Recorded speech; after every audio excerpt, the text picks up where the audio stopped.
I'm Alessandra Barrett, Senior Content Editor for JOC, and I'm at our 2019 Container Trade Europe Conference with AutoShocked, Executive Vice President of Sea Logistics for Kuhn & Nagel. Great to see you again. Alexandra, happy to be here again in Hamburg.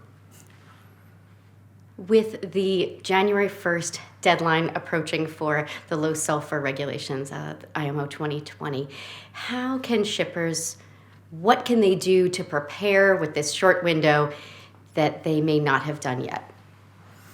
I mean, first of all, they should inform themselves. I think there's a lot of information available nowadays, both on shipping line websites, on our website. Other forwarders post good information. So I think there is enough information out there to understand what will happen. And I would say today that 75% of 80% of most shippers in the world know what's happening, what will come. How much the price increase will be, because there will be a difference, we start to know only now, because the carriers are only starting to publish that data now, because nobody knew 2-3 months ago what the difference would be between the low sulfur fuel and the high sulfur fuel. What are your customers preparing for? What are they worried most about? Is it just the price, or are there other implications? No, I would say it's they want to know how much it is, whether there would be any disruption, because they read about disruption, meaning is there enough fuel available of the new low sulfur with the low sulfur content.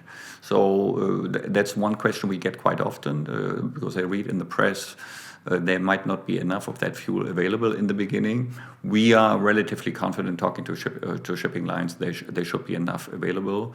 Then customers also worried whether all the vessels which we have been taken out to install scrubbers, those carriers who went for a scrubber policy, whether there would be enough tonnage available. But I think that those issues, which the anxiety which was there, let's say 2-3 months ago, has basically gone.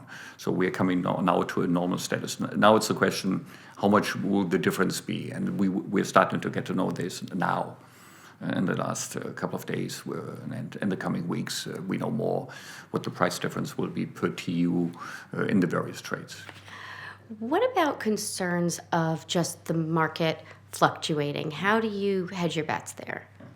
I mean, there are various possibilities in this respect. You have customers who go with the market. The oil price goes up and down every day.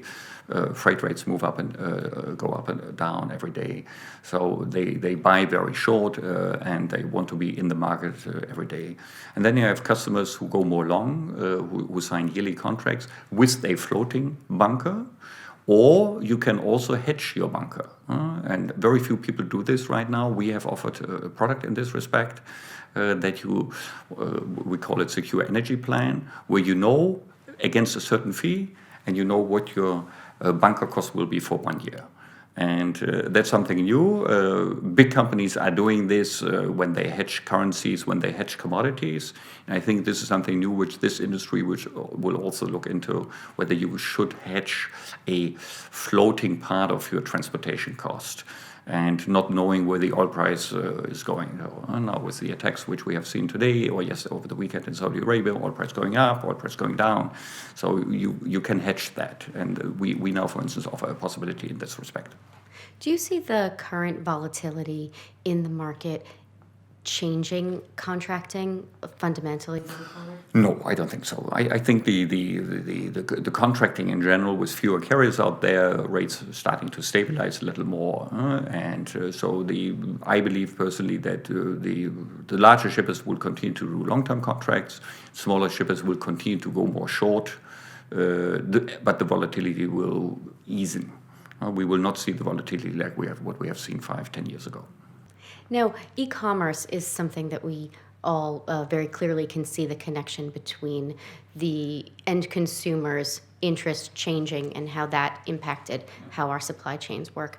Are there any other areas that you have seen something start from the consumer side that is now really starting to have an impact on how we run our supply chains? I would say because of e-commerce, the predictability for an importer is more difficult than it was perhaps 20 years ago or 10 years ago. 20 years ago or 10 years ago, somebody knew he imported 500 containers. Today, the e-commerce has a bigger influence. He does not know whether, because something goes very well and all of a sudden sales go up like no tomorrow, or sales are not going up, and he sits on inventory. So that has a bigger influence on the normal importer, because the end consumer buys more erratic. And we will see what this means in future for all of us in the supply chain. One has to be very flexible in this respect.